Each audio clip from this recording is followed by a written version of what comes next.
Hear the drums, yours and mine, and it beats for our time. From the forest to the tide, we are the hearts of pine. Hear the drums, yours and mine, and it beats for our time. From the forest to the tide, we are the hearts of pine.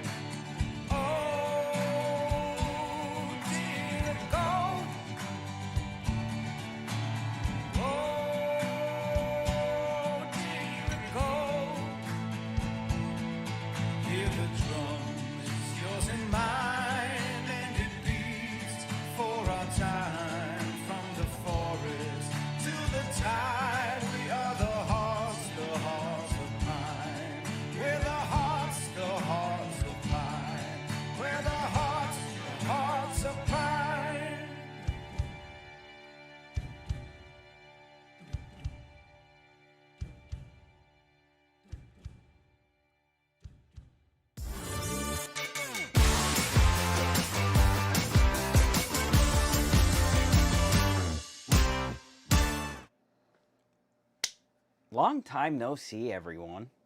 Well, for me, it's longer because I wasn't at the game last night. But we're back with a post match pulse. It's been a long week. We had 3 games this week, so we figured we'd kind of come together now that we only have 4 regular season games left in our inaugural campaign.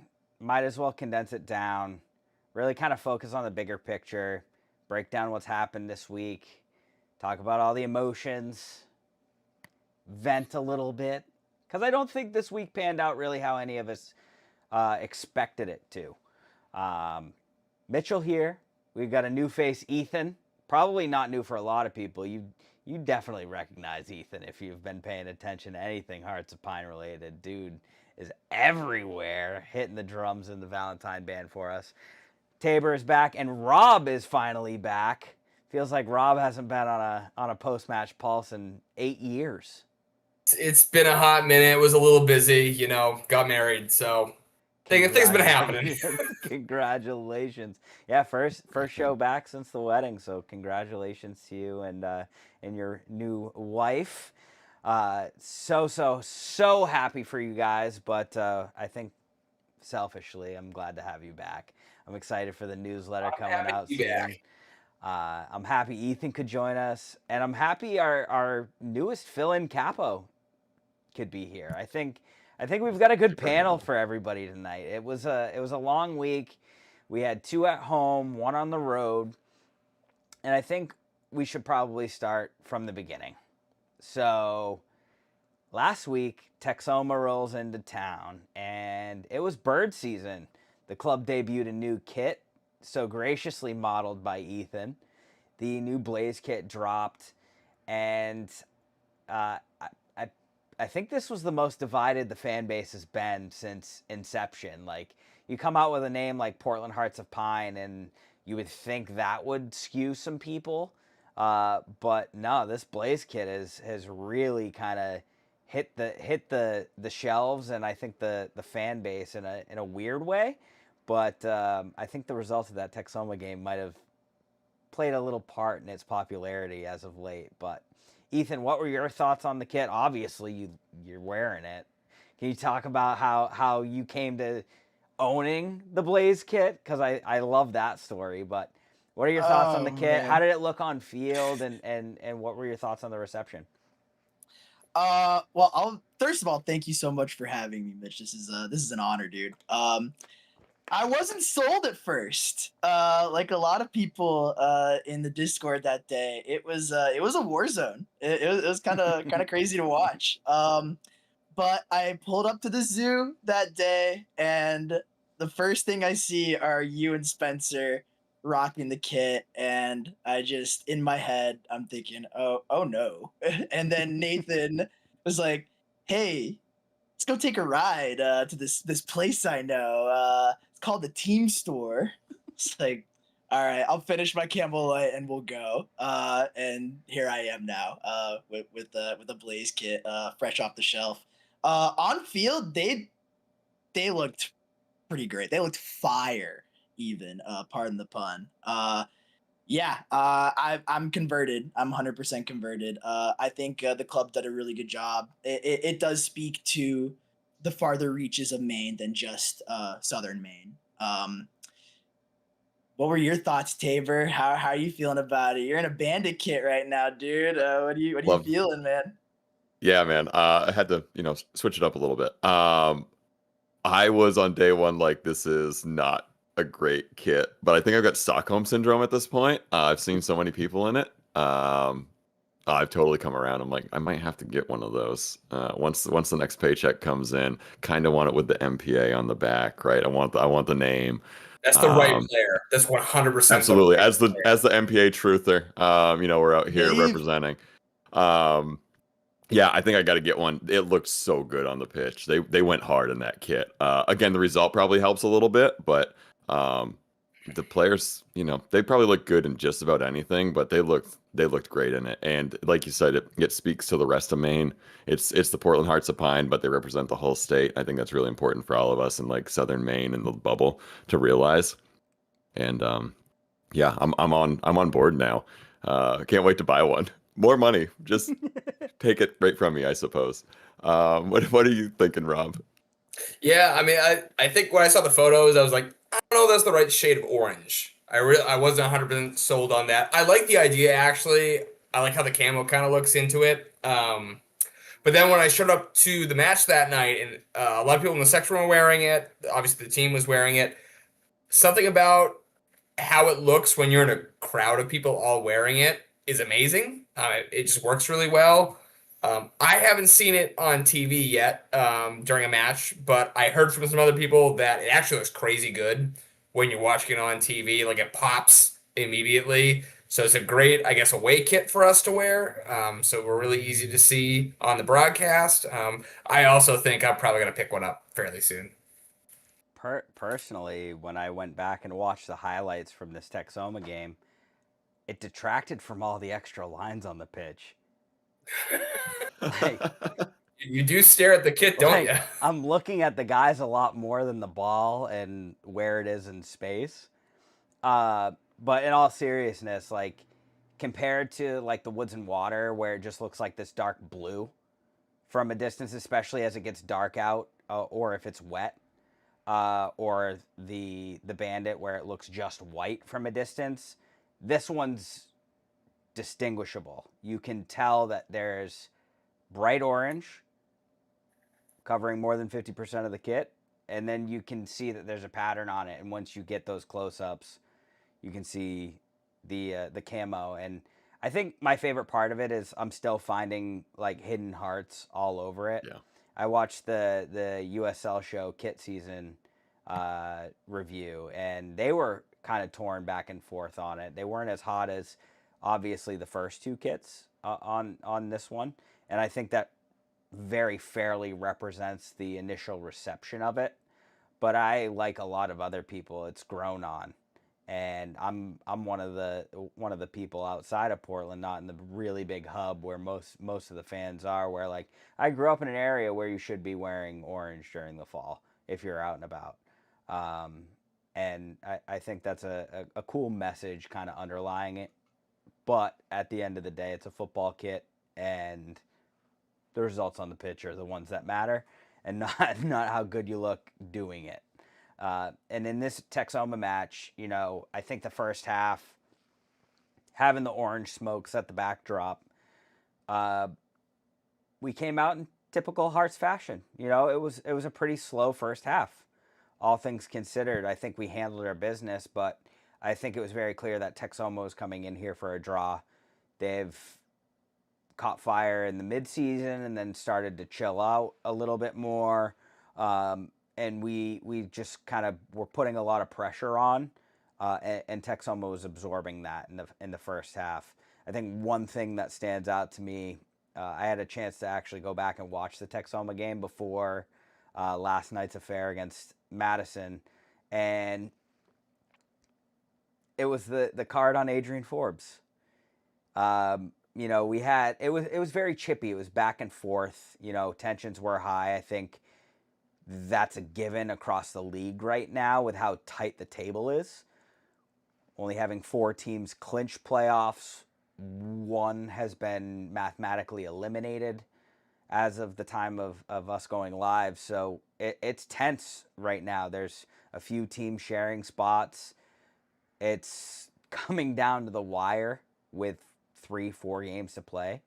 So when you come into Portland knowing that it's going to be a loud environment and you have a ball enter the pitch after, some cheeky touchline play. I think Mo Muhammad was the one like holding up play with the throw in.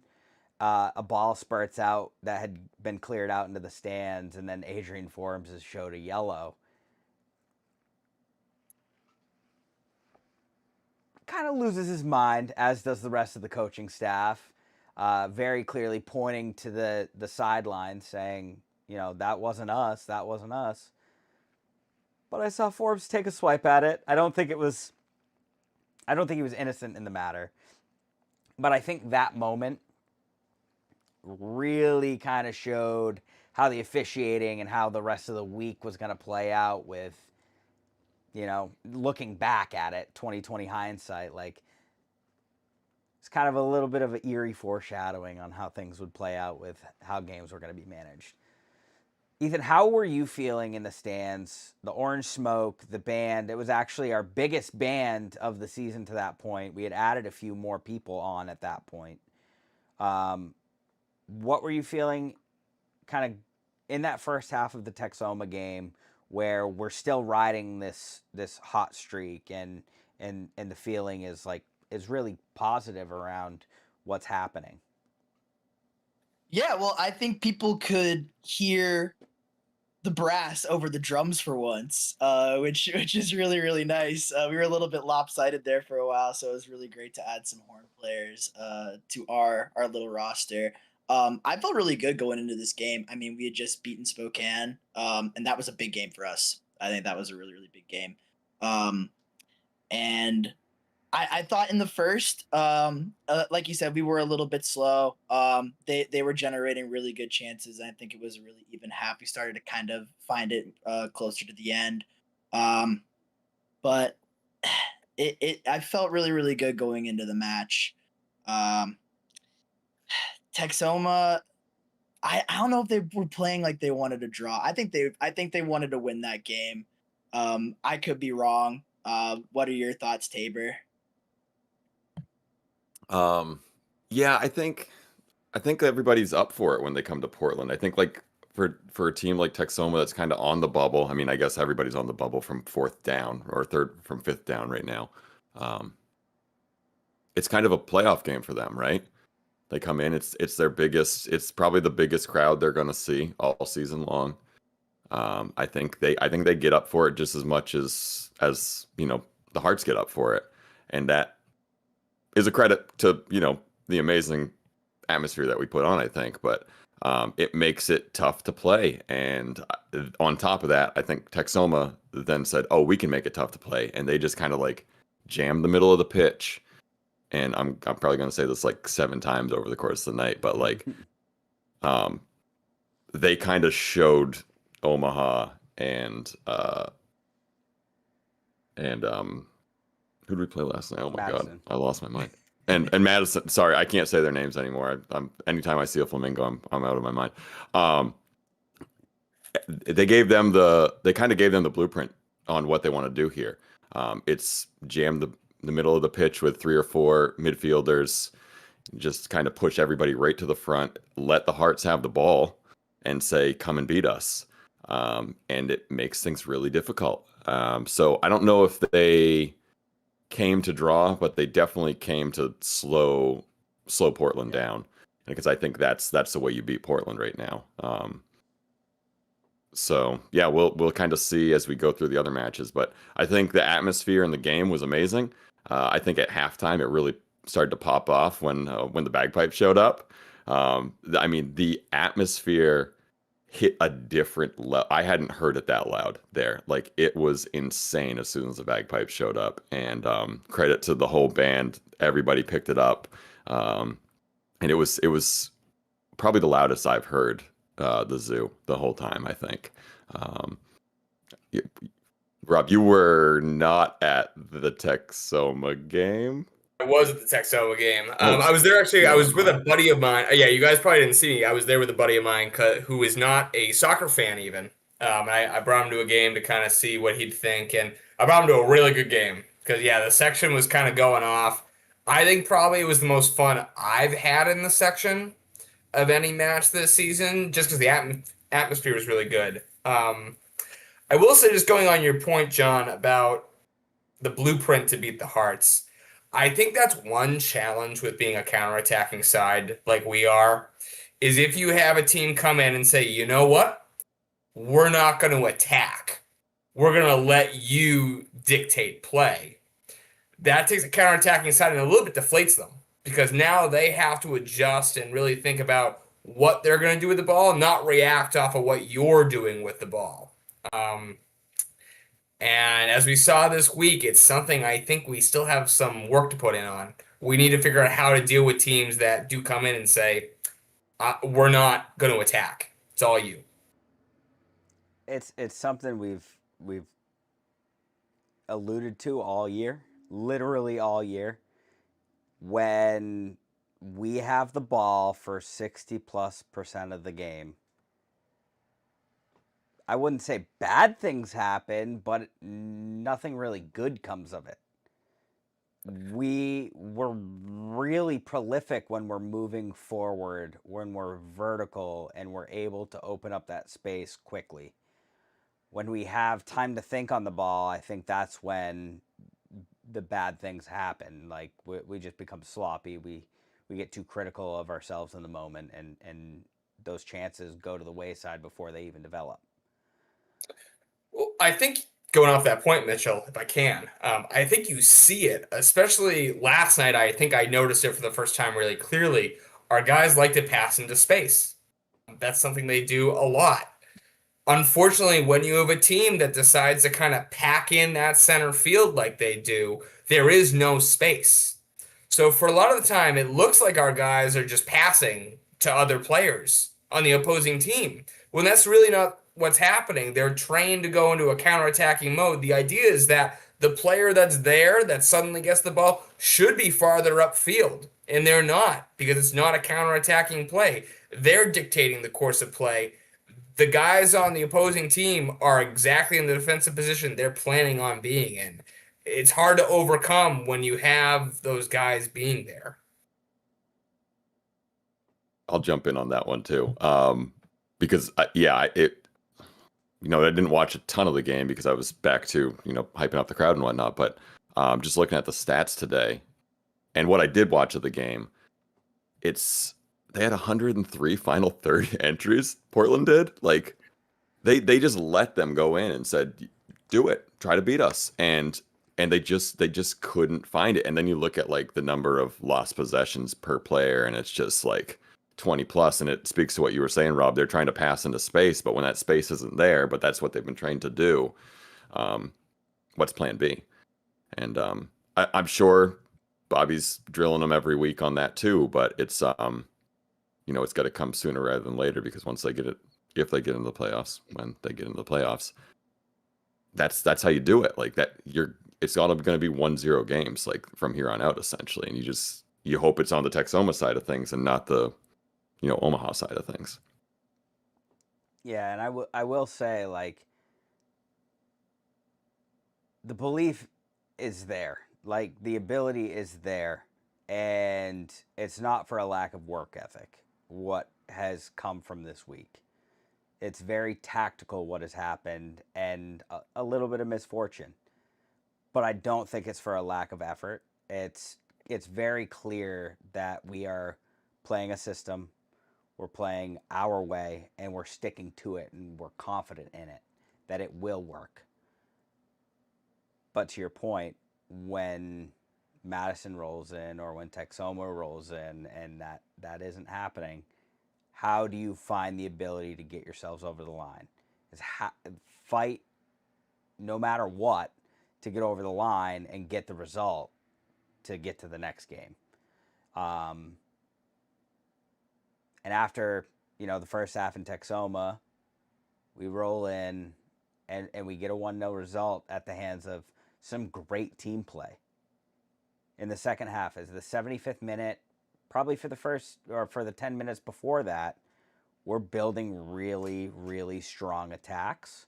We're moving the ball well forward, and we're finding the space that those guys want to run into.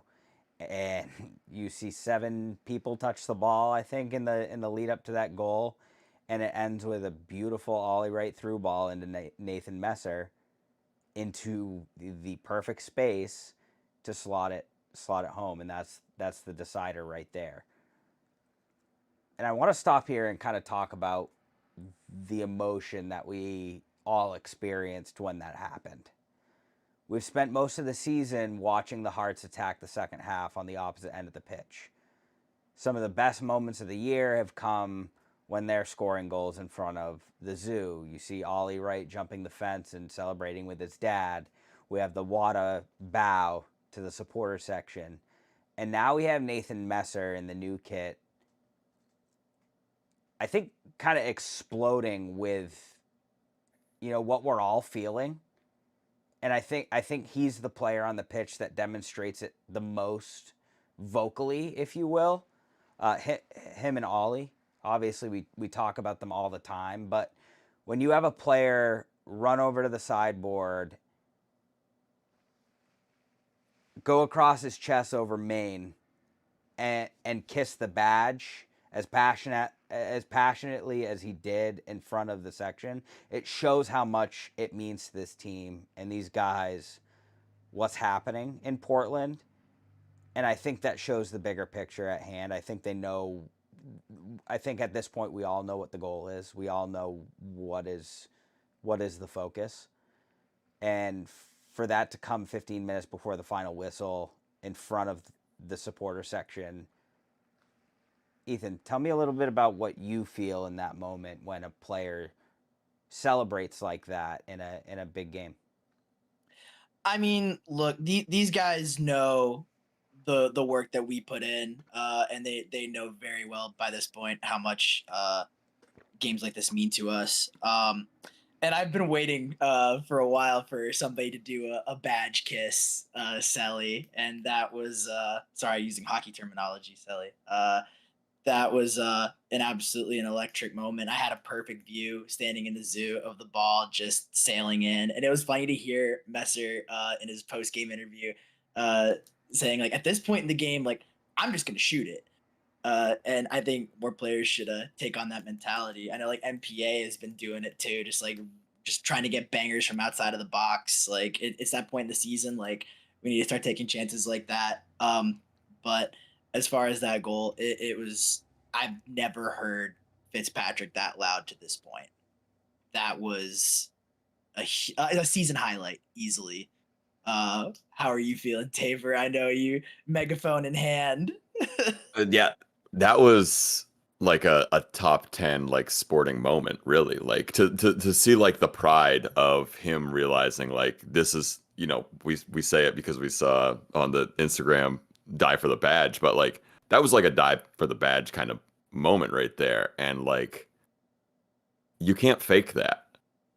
Other teams would love to have something like that, whether it's because of the atmosphere or just like the team actually is bought in. Like you can't make that kind of stuff up. And it was so meaningful to like see him, Maine across the chest and then kiss the badge. And then we got to give him the player of the match buoy, and that's like Rory was just like beside herself being able to do that at the end of the game. It was like an amazing family moment as well. That's so for us, cool. yeah, it was amazing. So yeah, like I said, top 10, top 5 sporting moment in my life probably. Yeah, it was amazing. Rob, you brought a friend that wasn't even a soccer fan. Yeah, I'll tell you the results of the match. He said 2 things to me. He said, one, I didn't realize how much I missed being next to a drum line, because he's from the South. So like his sporting culture is all college football, and I told him this is probably the closest you'll get to a college football atmosphere in New England. He's like he was 100% sold on that analogy by the end. And then too, I heard from his fiance today. She told me that he said, "Oh, maybe we could try and get season tickets somehow. I know they're sold out, but like we could try and do that next year, right?" So I think he's a 100% a confirmed Hearts fan now. I think that's my favorite part of this year is like hearing the one-off stories of all these people that we've been working with to create this environment and like try to build this community. Like in the buildup of this, they're like bringing their friend to their first soccer game or a family member to their first soccer game and then catching the fever. It's so exciting to me, and I feel like there's been like a lifetime of moments all in this one season. And I think part of the success is also the failure, right? Like it's something that we haven't had to deal with too much this year. This team's gotten results from day one. We're on the road in Spokane after, thousands of miles traveled for some of our players and getting results against a team that ran the table all year. Or we're coming home and squeaking out these 4-2 wins from nothing. Like it's 15 minutes of really great gameplay after a really kind of dull, if not, lackluster half where we weren't the better team on our own field.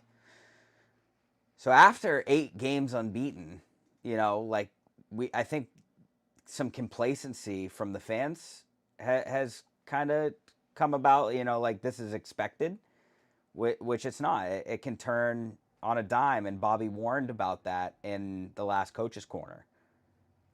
This is a really good reminder. This week has been a really good reminder for a lot of people, and if you were one of those people that were flying so high that you think we're invincible, sorry, we've got a race on our hands. With 4 to play, there's a lot of work left to be done, and this home game at Fitzpatrick is not guaranteed. We go to Omaha midweek for a 1 o'clock school day soiree, and the lineup is surprising for I think a lot of people, but for the avid soccer fan, I don't think it shocked anyone. If anything, if it was the normal thing to do in this situation. You have 3 games in 8 days. You have a lot of tired legs, especially with how young we are. A lot of guys just graduating college have now played 2.5 times the amount they've ever played, maximum. And we have a lot of guys that haven't seen a lot of field time, whether it be injury or transactions that have hindered minutes across the team. We're about to head into the playoffs, and these are crucial minutes, especially against, the league darling over the last 5 years. Omaha has 2 titles. They were in the final last year. This is a playoff preview, and we're rotating aside. As a fan that gets it, I'm excited for a matchup like this. But I saw a lot of frustration. So this I think is part of that education we've been talking about all year, is like, this is normal. We have to get these minutes for an Evan Southern, a Mickey Riley, a Shandon Wright, a Cash Oladapo. God forbid something happens to Hunter in the next few games and we have to rely on Cash in a playoff run. Like, these minutes for the rest of the year are so pivotal and could be make or break in a key moment when we need to rely on somebody for an impact sub. I think that there's been a lot of hindsight applied to the Omaha game. And I want to come out and say straight up that I think Bobby Murphy's lineup decisions he made this week were on 100% where they needed to be. They were on target. I wrote an article last week in the newsletter talking about a path the Hearts could take to get a home playoff spot. And one of the things I wrote about the game in Omaha was that compared to this week, with how hot Omaha have been, the fact we had a game, you know, on both ends of the weekend, this was going to be the difficult game, especially given it's an odd time. It's a time the guys aren't accustomed to playing. It's on a baseball field. We have not done great on baseball fields this season. So I think by swapping out the sides, you did exactly what you said, Mitchell. You get some of those guys in to get some minutes, get some experience, feel a little bit more of that pressure of a match with consequence, but also just realistically, you're resting legs for the match against Madison that was yesterday. And that match didn't go our way. But at the same time, we didn't know that on Wednesday. I don't think it helped any that Bobby had COVID and couldn't make the trip, but that's one of those things. You can't really control that. But I don't really think the coaching staff did anything crazy that Bobby wouldn't have done. I think it was a fairly Bobby ball kind of match. Anyway, that's my 2 cents. I just wanted to address that because I do think there's been a lot of criticism of that lineup, and I don't really think it's been justified. I also think you saw what Fresh Legs can do because, again, against the quote-unquote league darlings, they played into a 1-0 game. Like, that's how important Fresh Legs can be, right? Like, I know the other hindsight is you're playing the result and said, well, maybe the A team could have gone out there and got the win, but like you can see what Fresh Legs can do when you have an Evan Southern that can run his ass off for 60, 70 minutes. You have, full rotation across the squad almost. Natty needed those minutes so that he's more cutthroat when we need him from the 75th on against a Madison or against whoever, right? So I think those legs, the minutes are great, but I also think it shows just how important it is to get some of those guys a breather. Because again, God forbid anything happens to a player, but they need to take a break every once in a while. They're not robots out there. I think that's really important, and it's not FM 26 where you can just rotate the players every single time and you're going to get the same thing out of everybody, right? So it's sorry, it's not a computer. Evan, Ethan, I've got Evan on the line. Ethan, what were you thinking during that game? If I had a nickel for every time, no, the team has depth. I mean, we have guys who have definitely shown that they can step up. And I do want to give a shout out to Cash. I think he actually played a really quality game.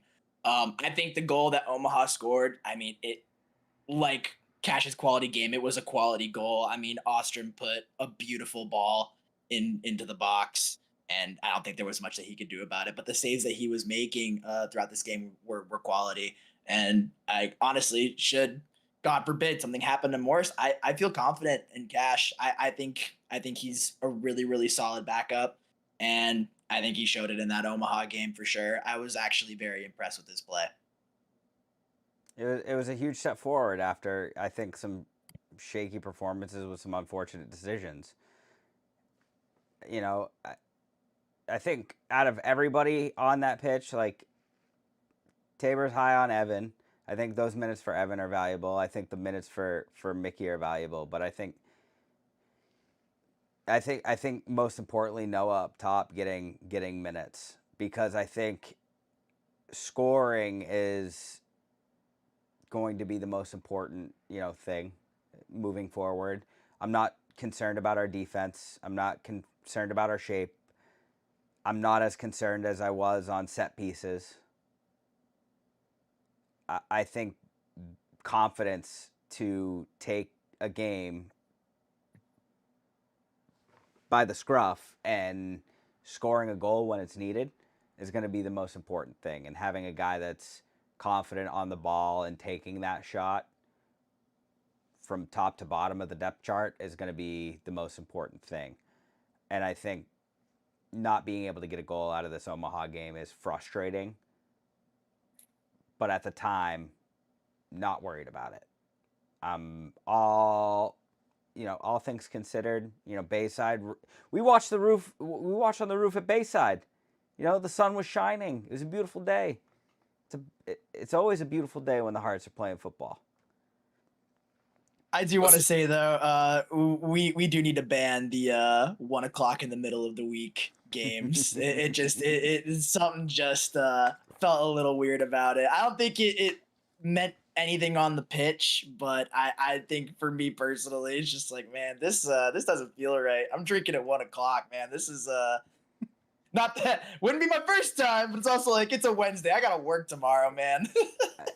If you feel Yeah, I bad mean, about drinking at 1, I mean, I've been going to the zoo at 7:30 for years. Soccer heritage. I do miss breakfast beers. I haven't been to the zoo for a morning game in a while. Maybe I should do that. Get back in that swing. But yeah, I 100% agree. I know these 1 o'clock midday games in September were designed for kids on field trips in some of these towns, and that's a great thing to get kids involved in the sport. But like, I'm at work. I got things I got to do. I can't watch the game. I want to watch it. I can't watch it though. Get a second It was monitor. funny in the Discord. Oh, sorry. It was funny in the Discord to Yes. see everybody saying like, "Oh, I'm watching from my car while I'm waiting for whatever to happen. I'm doing this. I'm doing that. Like, can I wear the kit under my button-up shirt to work today?" So that was cool. But yeah, no more 1 o'clock starts, please. But bless Sean though for sending out minute by minute updates from the game, because I had no real way to actually like watch the game. So I literally just kept opening Discord and seeing what Sean was sending in the chat because I had no idea what was going on the whole time. That's funny. I did see that. Yeah, Sean is a real one for that. Shout out, Sean. That also reminds me, we had a New Hampshire watch party as well. The June Cork opened up for special hours as well during the midweek. So we had 2 watch parties technically going on for the DU. One in New Hampshire, one on the Bayside Roof in Portland. So, not a result, but I think the community and being able to, slip out for a lunch, watch the Hearts, it was a nice way to get over the hump, even though it didn't go our way.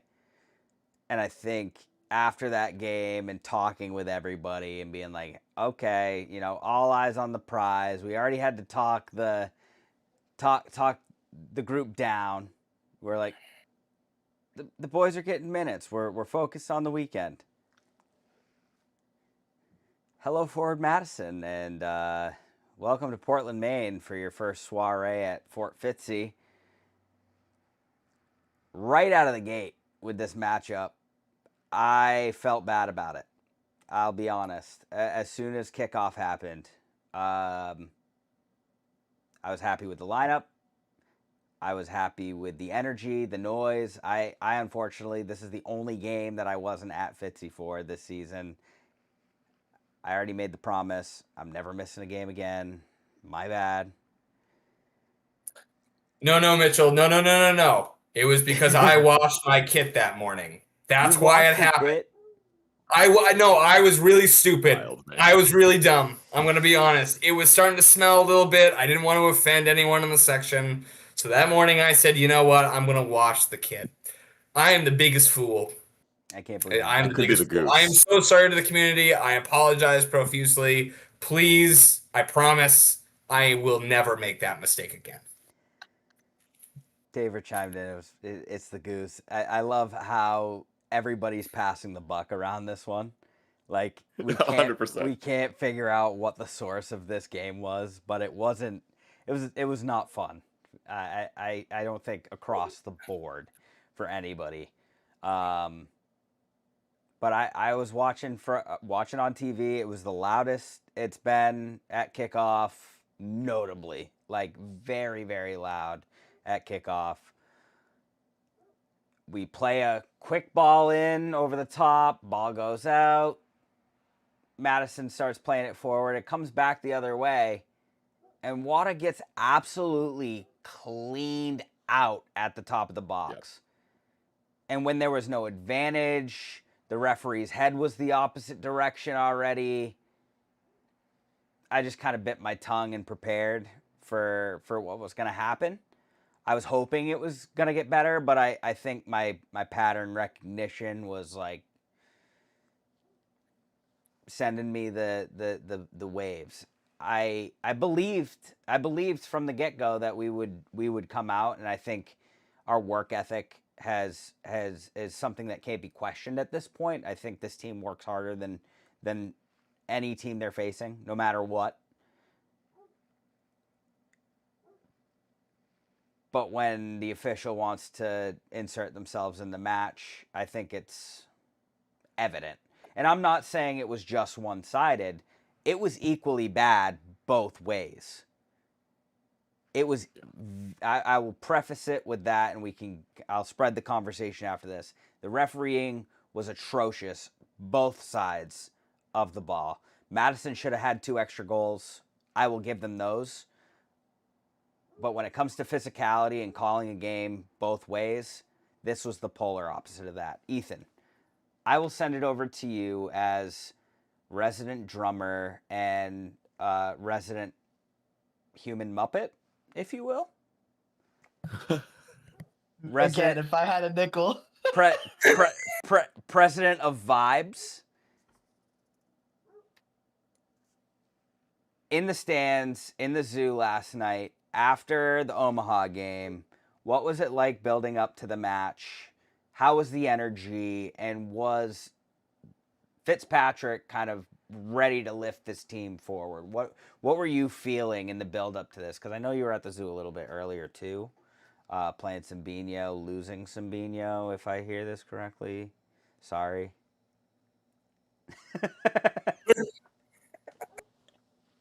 Man, word travels fast in this community, man. Holy. Yeah, I felt great going into the match, Mitchell, and I'll tell you exactly why. I'll tell you exactly why. Because Chelsea, big 2-1 win, going into our own match here at Fitzpatrick. But that aside, I felt good going into this game. I mean, we had a loss that maybe could have been avoided in Omaha. Yeah. It could have gone either way. But I felt like, we have our starting 11. This is what we're used to.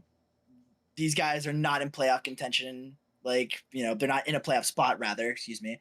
I felt good, man. But I think Fort Madison came in with a game plan, and I think they executed it. They wanted to slow the game down as much as possible and frustrate us, and I think they accomplished that with not pointing any fingers at a particular event during the match. But Taver, how did you feel going into it, man? Yeah, I mean, I was feeling great going into the game. Thank you, Chelsea, helping out my boys. And then into the game, I finally had a megaphone this time. I was substitute capoing for Peter, and beautifully. Yeah, and well, maybe. And then so I thought the vibes were pretty good. I think it took a little bit to get going, honestly. But once the game kicked off, heartbeat, let's go. Everybody's on board. Start the bouncing, and I thought things were great. I thought the Hearts were kind of on the front foot for the beginning until Wada gets trucked, and then it's almost like all the players got tilted. Like from there on out, like. And I know Bobby said afterwards, that's kind of old behavior from them. And it's just, that's the most frustrating part, I think, of it, is like, these guys they're professionals, but they're also human beings. And I get the frustration. I was as frustrated. I think everybody in the zoo was as frustrated, right? But they're the professionals. They have to be able to deal with that.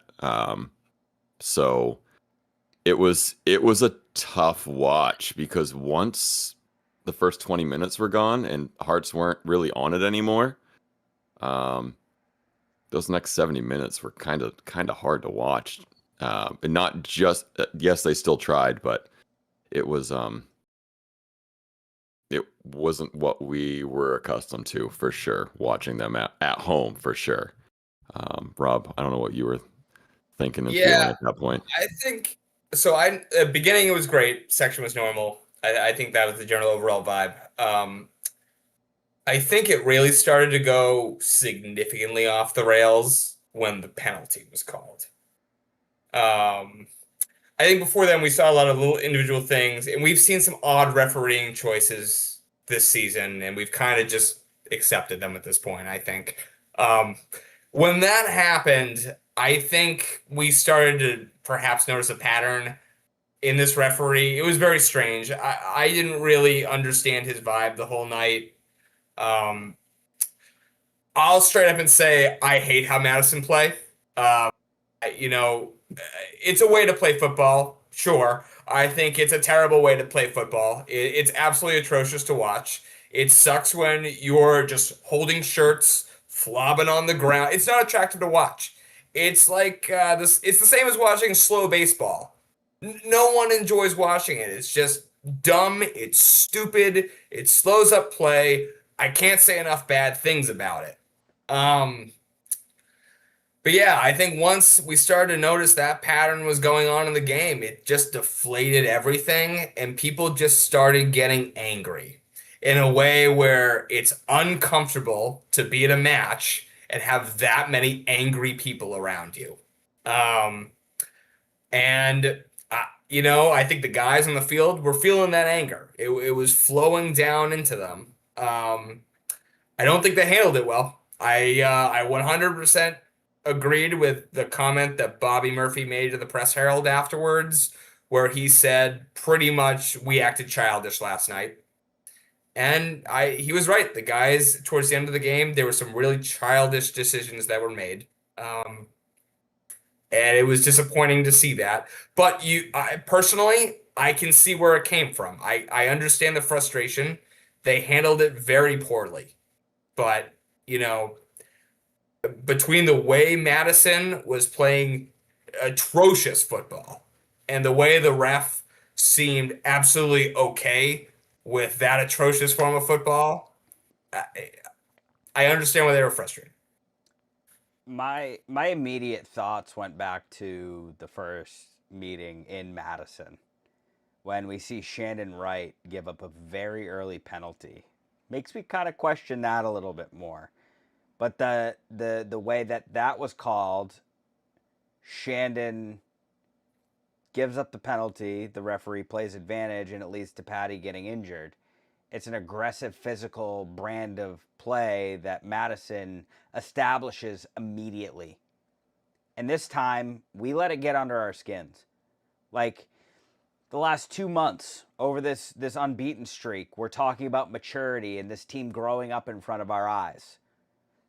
We have one rough midweek with a rotated side and we come out and act like that. Unacceptable. It's absolutely unacceptable.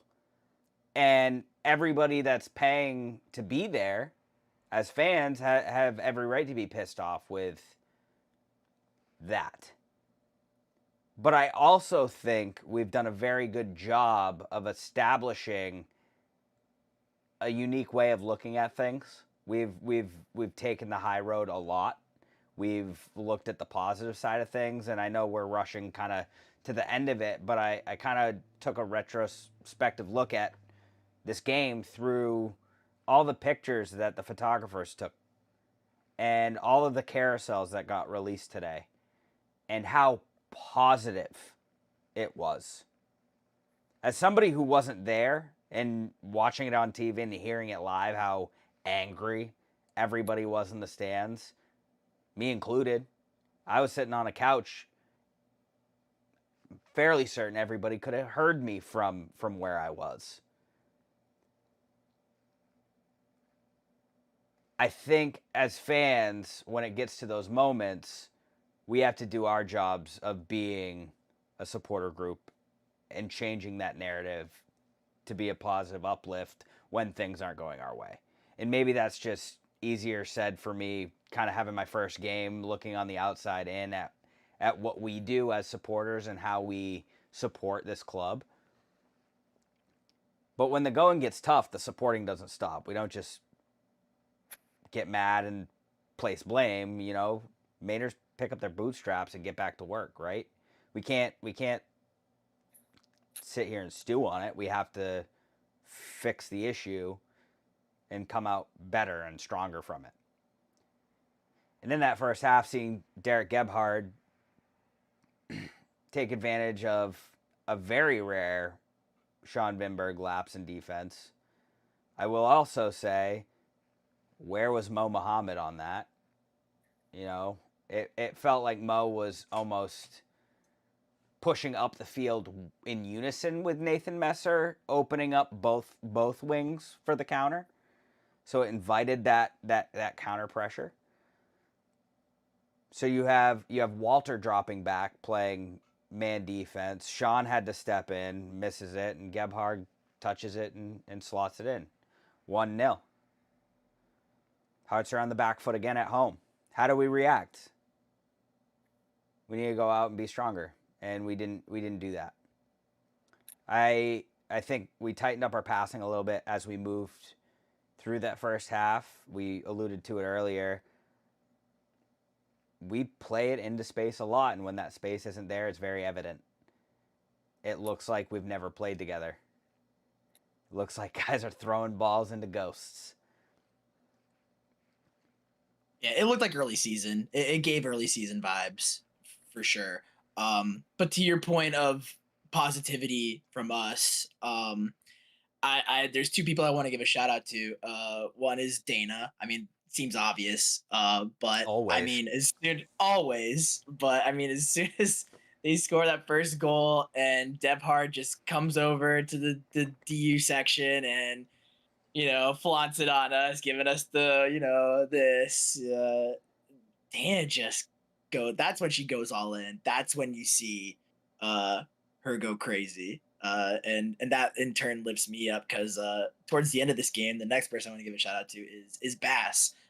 There's points where I'm kind of like you know, looking down, I have my head down. I'm like, man, this is really unfortunate. And Bass just like comes over and says, "Head up, dude. Like we got minutes left. Like we can do that." Mind you, that was before the JT Kamara red card, where I personally think the game kind of fell apart. But him, you know, that's our community. We don't let things like this, you know, deter us from being who we are and being loud and you know, hard scrabble Mainers, you know, as somebody who's currently a resident of Tennessee, you know. The Yeah. pride of Blue Hill, am I right? Oh my God, yeah. That's the rumor. I will say there was a bright spot as the half was closing, and I think I was sitting on that couch over and over. Just grab one. Just grab one. Grab one before the half. Walter Varela makes a really nice move through. Gets a beautiful ball. Was that MPA that played it in? Over the top? Or was it Ollie? Can't quite remember. But Walter takes a touch, nutmegs the keeper, comes off the inside edge of the post and just straight back out. Just an unfortunate bounce. And after seeing that, I thought we were in for a long one. I thought the second 45 was going to be hard, and Bobby better figure out something good to say to the boys to get him going. I know he's definitely getting whatever Pushkas equivalent it is for halftime talks, but we needed one in this game, and credit to him, we did come out a little stronger in the second half. I really thought when we came out, we were going to turn the tides, Tabor. Yeah, I did too. And yeah, shout out to Varela playing through the middle. He's very dangerous when he's not, you know, isolated on that right wing. He plays just completely different from JT, and I think it gives the Hearts a different look going forward. But yeah, they came out really strong in the second half. For, you know, a 10, 15-minute stretch, it looked like things were were maybe gonna turn around. You just hoped at that point at halftime, I was like, okay, I hope that 2-0 isn't too big of a hill to climb. But I had no doubt in my mind, like, okay, well, we'll at least get a draw out of this. Um, no reason to believe anything other than that. We know that the Hearts score goals in the second half. So I was kind of confident. A little worried, obviously being down 2, but didn't feel like this was out of reach at that point. The vibes were still good, even if we were all very, very angry at the referee at this point. I thought we were, in for a long 45 minutes, but a 45 minutes where we would come out on the right side of things. And then, things kind of changed. But I thought the subs that Bobby brought on at the 60-minute mark started to change things as well. We got to see Noah come back on. We got to see JT come back on. And I thought those were really going to be important subs in the second half. Rob, what were you thinking about that as well? Well, I kind of wanted to pose a question. Not that I necessarily have it, but I've seen a lot of people ask about it in the Discord. And the question is, was changing 4 people at once the right move in that moment? I was surprised he put 4 on, made that swap. I was thinking more he'd take the 2 midfielders off at that moment and leave the guys up top, because I didn't think Titus and Ollie were playing poorly. I thought that were they the ones that came off? Yeah, at that moment. So I didn't think they were playing terribly. So I thought leaving them there was all right. But I think there is something to be said about the point you made, Mitchell, about the Omaha game and trying to get Noah and Natty more minutes. So maybe that was the philosophy behind it. Either way, it seems to have worked because we got a goal a few minutes later. It seems to provide that forward momentum. So I think that in terms of that question, yeah, I think it's a little moot because we did score a goal right afterwards. But I'm curious what your guys' thoughts are on that line, that change happening all at once. I was here for it at the time because in that moment, I didn't think we were all that, like, if we're tying it back to Bobby's quote, immature. I thought at that point in the game, we were completely justified in how we were handling things, albeit frustrating.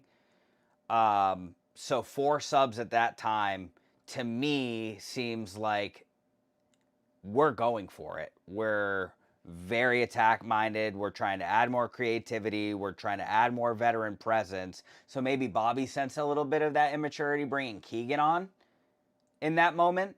I think that's the one that, like, might spark the most conversation is, like, why is Jake Keegan coming on? Well, it's because he's the, like, 3rd all-time goal scorer in the league, and we need a goal. I think he also just tones temperatures down, just adding to that. Yes. And that was something we needed at that moment. He's calm. It's leading by example. It's, we got this. We just need to do the dirty work. And I think this ties to Jason's question in the chat. Does Noah have to do something different or just keep doing what he's been doing? To me, he rarely looks dangerous. And I think I've used the analogy. He looks like early season Titus. He does need to change. Because he's so stuck to playing his style of play in whatever former, system he was being developed in. I don't think he's quite adjusted to what's being asked of him in his role here and what Titus has done in not always backing down and using the body when he can't physically hold off a larger, stronger center back than he's used to. He's facing guys that are bigger than normal. He needs to be able to use space to his advantage, because if everybody else around him is trying to play the ball into space, he needs to be able to find that space instead of staying stagnant and backing into the line, unless the ball isn't for him and we're using him as a dummy in like a false 9 role and playing a 2-striker system, which doesn't make sense. So I think there are a lot of things that need to change, but I don't know if it's immaturity, and I don't know if it's like necessarily just experience within the team as a midseason addition. But what I do see with a Jake Keegan coming on and a JT on the right is space is opening up when Madison's been so rigid and we've been so hard to play that final ball in. You have Jake Keegan making a diagonal run across the box. You have JT playing an early ball in from like 35, 40 out on the right side.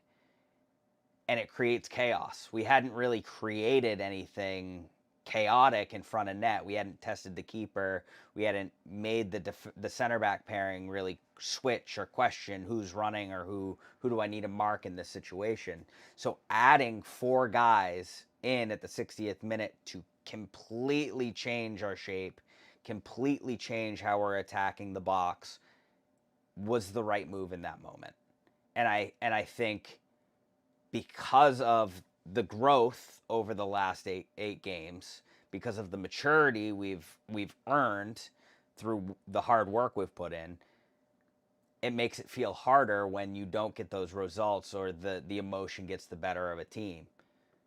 At that point, those guys have been sitting on the bench watching Madison flop and get calls. Little bits of contact all over the pitch are going one way for one team. You see Masashi getting run over. You see Titus getting held. You see Michelle getting his shirt tugged. You see Ollie getting knocked over all over the place. Walter's standing in acres of space because they're just not showing him the respect, and they're doubling up and creating an overload so we can't switch that ball. So bringing in so much new, fresh legs early on when we're down a goal is the only answer. I think that was the only thing to do in that moment. It's the right moment to do that and get a result and get the work in to get that goal and change the game, and it happens. We see JT put that ball in. Jake Keegan, I think, ends up getting credit with it if I'm seeing it today, but it didn't look like he had anything to do with touching the ball. It looked like JT, got a goal on the bounce, but that ball doesn't go in if Jake doesn't make a diving header and throw his body on the line for it. Sorry for rambling. That was a long-winded answer. I'm going to get some water. Ethan, do some talking, brother. How did you feel about the goal?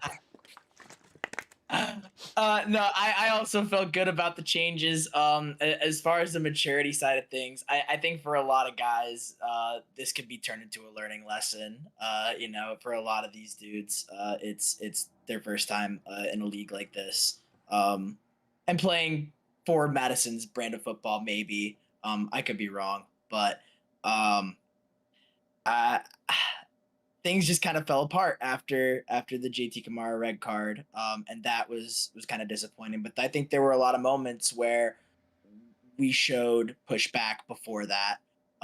That is a positive takeaway from this, and we also kind of have to look at it just in the grand overall scheme of things. This is only and I could be wrong, correct me. This is only our second loss at home this season. The first one was to AV Alta. Is that correct? That's what I thought too. That seems about right to me. Right, because I have a hard time remembering another one. Because I remember at the end of last night, a bunch of guys and I were like, "What do we do now? It's been so long since we lost at home. What's the procedure now?" Yeah. Right. So that's for a team in their first season. That's a pretty amazing feat. So not to steal Sean's pint of positivity bit, but I think that is a pint of positivity that we could all take away from this game.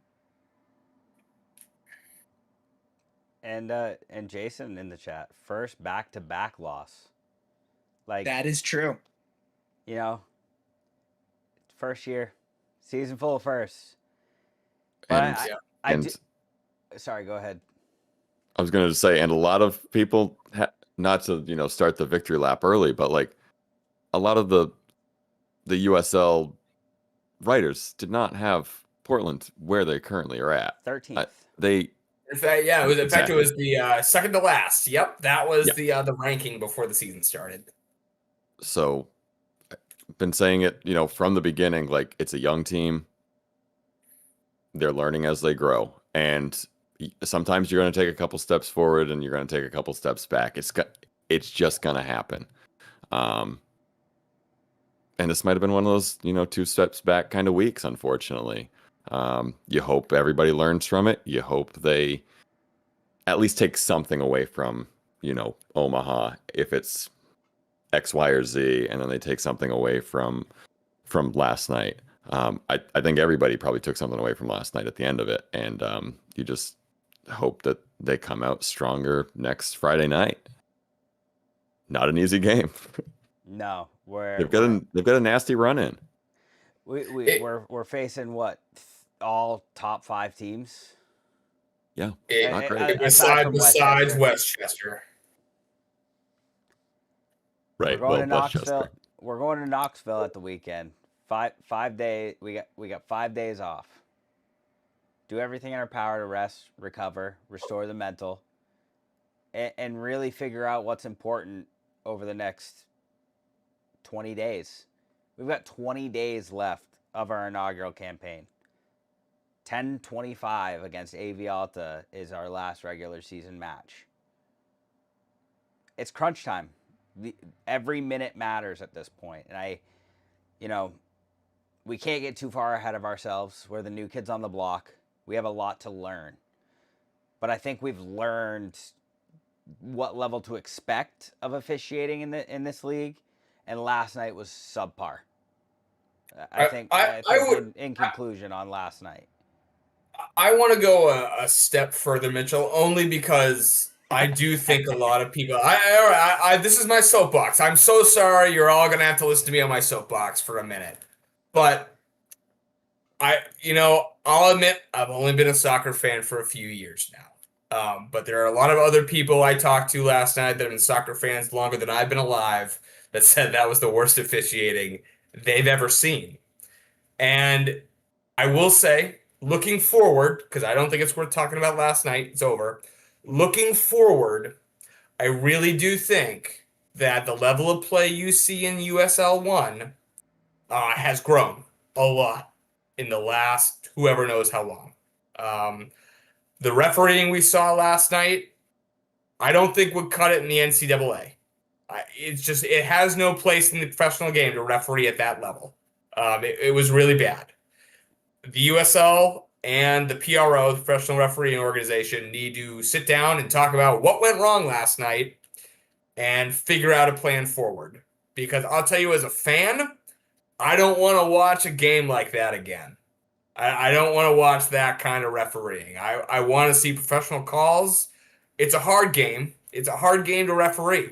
Those guys aren't paid a lot. They have a shit job. That's the best that's really the meat of the problem. If it means you got to pay referees more, make it more professional, as a fan, I'm behind that. But I don't want to keep going to games and seeing results happen like that. I'd say partially. I would say most of it's our play. But I would say like a good 40% of that game last night was on that referee. And the other 60%, though, it felt like watching Atletico Madrid come to town and just prime shit house. Like it was like, refereeing aside, it wasn't a fun brand of football to watch. It's not a fun brand of football to sit there for 90 plus and see your team get beat up, bullied, and anytime they stick up for themselves, the whistle gets blown against them. That's what drives me nuts as a soccer fan. What drove me crazy is you would see guys on Madison that were nowhere near a Hearts player. Like the Hearts player was 3 or 4 yards away, not even within arm's reach. And the Madison players would jump up and then land on the ground and flub like a fish. Like as if they got smacked. Like the amount of simulation last night that was bought by the officiating crew was crazy.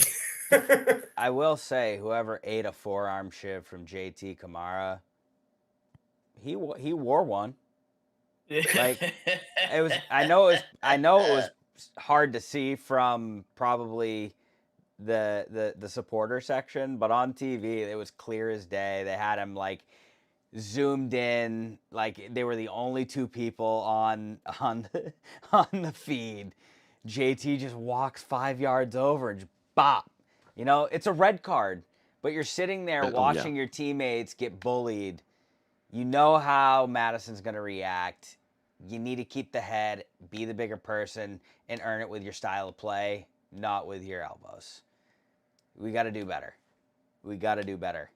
And I don't think anybody's going to, you know, complain about that. In the moment, very, very, very, very easy to be like, what the heck is that for? That's not a red. JT didn't do anything. He did. He earned that one. But it was emotion, and the emotions run high. Like, he's fighting for the badge. He's dying for the badge. He said it himself. You know, like, that's him defending this team and his teammates and these fans. And I just wish it was handled a little bit differently. I think there's better ways to do the same thing. I think we saw Mikey have a challenge that I perceived as being very similar in terms of reaction to the shithousery that was going on. That's how you handle it. The way I can't remember when it was in the game, but there was a moment Mikey, towards the end, he came and he just took care of business in the way Mikey Lopez does. He had some really hard defensive moves he did. That's how you handle that. JT needs to learn from that example Mikey was setting at the very end. And I think the great thing about the Hearts is we have some really great teachers in the house between Mikey, Jake Keegan, Vinberg. Those are guys really to sit there and watch how they play and soak it all in for a lot of our younger guys. Even Michelle as a younger guy in the side. You know, it's a great segue. So for those that don't know, didn't see, we ended up giving the buoy to Mikey last night. We gave it to the captain, and I think the message behind that is like the captain's bringing the buoy into the locker room, and I think everybody knows what needs to be done, what needs to change, and the work that needs to go in. You know, we obviously don't like giving out awards for, you know, the sake of giving them out. But Mikey Lopez has been putting in the work, you know, that I think goes unnoticed a lot for casual or somebody just getting into the game. And on a night like last night, you want to uplift your veteran. Like, Mikey has been the most vocal when it comes to those tough games. Like, you'll see him in the social media comments of the Hearts posts or posting himself, like, not good enough. Like, he owns up to those mistakes. And it was much less of a reward and more of a, we see you. Be that leader, be that light, be the lighthouse. Let's get these boys over the line. We got work to do. We all know what's at stake, and we just need to keep doing our part as fans to support these boys and get them over the line. I'll keep looking like Animal, you know. Do my part. Me too. Me too. Die for this shit. Die for this shit, man. Any last comments, thoughts about the week that we just had before we kind of start wrapping things up and look at what's ahead? No, throw it in the trash, as Bobby said, with fire. the, you know, yep, absolutely. Be done with it. Move on. Be a goldfish. Can't do anything about it now. The new kid, it's hunting season. Wear some orange in the woods. Yeah, be safe. Be safe. I moved a whole cord of wood in my Carhartt overalls and my Blaze kit the other day, so perfect. We're embracing it. Hearts of Pine will be heading to 1 Knoxville, 10:10, 6:30 p.m. kickoff. Going to visit the top of the table. Are they still sitting at the top? I think they are. That's what it looked like this morning when I checked. Yeah. It's going to be another tough one. But after that, the final 3 matches at Fitzpatrick are going to come thick and fast. We have 3 matches in 7 days. The 18th, the 21st, and the 25th. with a tifo on the way. With a tifo on the way. We got some exciting Wow. stuff. Spooky season's upon us. Happy October. Do we need to do a little pint of positivity? Pint of positivity, the finish line's almost here, folks. I think that's a positive thing. You know, we're tired, we're working, we're excited. It's been a long journey, but we're all here together. And that's what makes it special. You know, we're creating something really, really beautiful at Fitzpatrick Stadium, and we got to keep that energy up. The boys need it, we need it, and this community we're building is unmatched. So can't thank you enough for tuning in, being patient as we waited through these 3 games to get to a 3 for post-match balls. 4 big ones left. 12 points at stake. Let's see it out. Up the hearts, everyone. Let's get them all. Type Let's get shit 'em up all. the Up hearts. the hearts.